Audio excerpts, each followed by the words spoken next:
want to make sure that we're taking care of those locks, okay? We want to make sure that we're not looking like this. And no shade to those that do. And I know that some people feel like the back of their head is not their problem, honey. They're only worried about what it looks like from the front. But listen, your head is an investment. Hey y'all, welcome back to the channel for another video. Listen, do you have lint in your locks? Or are you trying to prevent getting lint in your locks? Well, if so, then this is the video for you.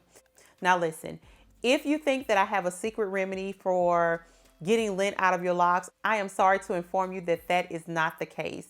There is no secret remedy to getting lint out of your locks once it's in there.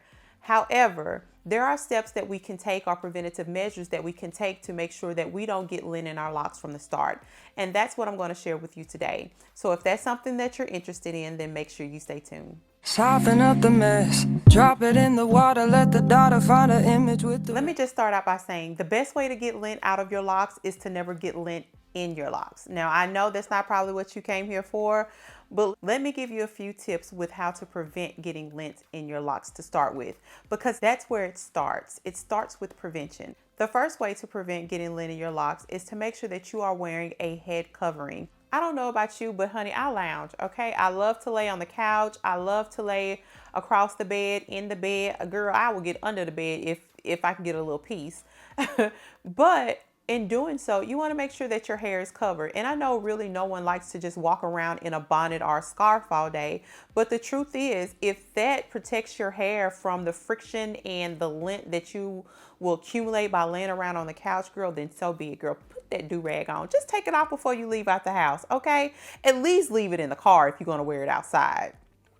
But listen, I digress. That's just me. Y'all do you, okay?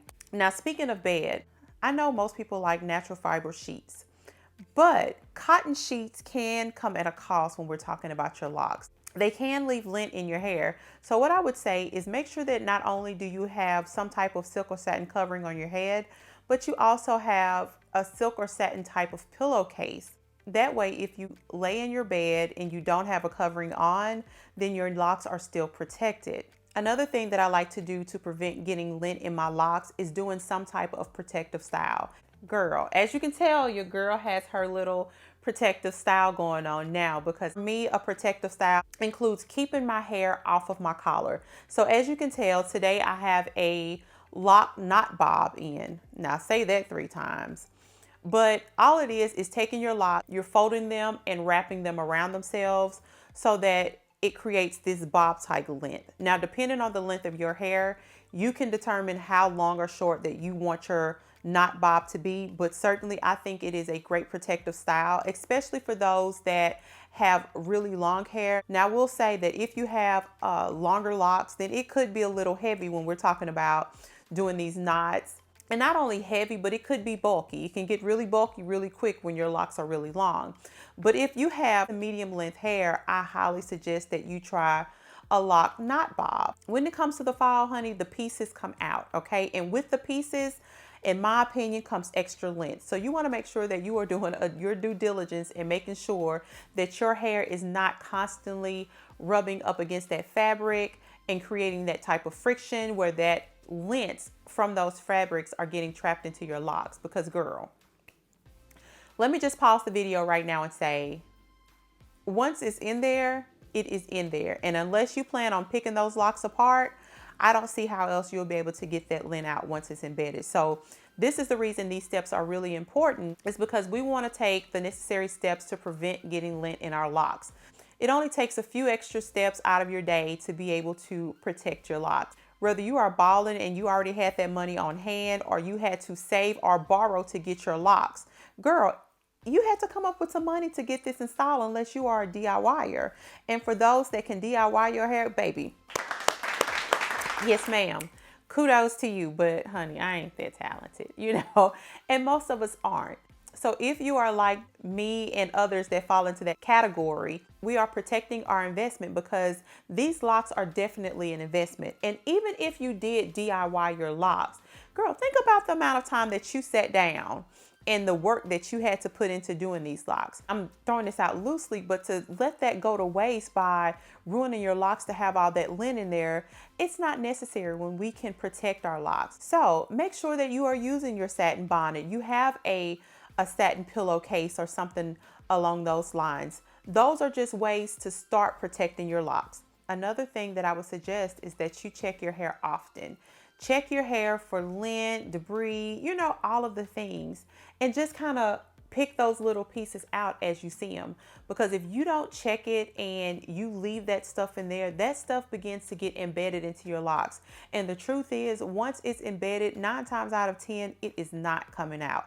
And I don't care how many apple cider vinegar rinses you do, it is not designed to pull out lint. And speaking of rinses and washes, I would encourage you to make sure that you are also using a clarifying shampoo. Now, certainly you don't have to use one every wash, but being able to extract all of that debris, buildup, all of that stuff out of your locks is really important. So using a clarifying shampoo does break down all of those particles. It pulls it out so that you're not left with some thick, gooey stuff on your locks that attracts the lint and the dirt, which causes it to be trapped inside of your locks. So inspecting your hair on the regular. The next one is to make sure that you are using a clarifying shampoo so that you can get all the gunk and grime out of your locks. Now, certainly using a clarifying shampoo, for some, it can strip them, it can leave them feeling really dry. So if that is the case, or if you have a really dry scalp, make sure that you are using a light oil, okay? Make sure that you are using something like a jojoba oil. There are a lot of different oils out there on the market, but I will tell you, castor oil is not it, okay? It is thick, it's heavy. Not only will it weigh your locks down, but it will also attract dirt and lint in your locks. And that stuff is hard to get out, especially if you're not washing your hair often to remove all of that debris. Now, if you're one that believes in brushing your locks, that is certainly okay, but I would be mindful of the type of brush that you use. And if I'm honest, I would leave that to a professional. And the reason being is I think that you can do more harm than good when you begin to brush your locks. You are creating a lot more frizz and friction and all of those things. Because what are we doing? We are protecting our investment, okay? We're going to keep the lint out of our locks. And if you can't keep the lint out of your locks, and if you're like, girl, you a day late, $1 short, that's okay. Because you can always dye your lock. I know a lot of people don't want to take that step, but whether you are using a permanent or a semi-permanent dye or even a rinse, I think that would really be helpful in hiding the lint that you have embedded in your locks. So if none of these things work for you and you are over there and you have lint in your locks and you just can't take it and you want to pick apart your locks, then by all means, before you do so, just make sure that you have the tools available to be able to fix those locks and put them back together. Because essentially what you're going to do is you're going to tear that lock apart to be able to get the lint out of it. Because when that lint is in there, it's not just around the perimeter of the lock. It is embedded deeply throughout that lock. So you picking apart your lock, you're essentially going to tear that lock apart and you're going to damage it, and you're going to need to put that back together. And certainly if you can't do that, I highly suggest that you not try and pick lint out of your locks. All right, guys. Thank you for tuning into my channel. I hope this information was useful. If so, please make sure that you are giving me a thumbs up and you subscribe to the channel. But as always, I love you and God bless. Bye. But if we can prevent getting to this point, then that's certainly what we're going to try to do.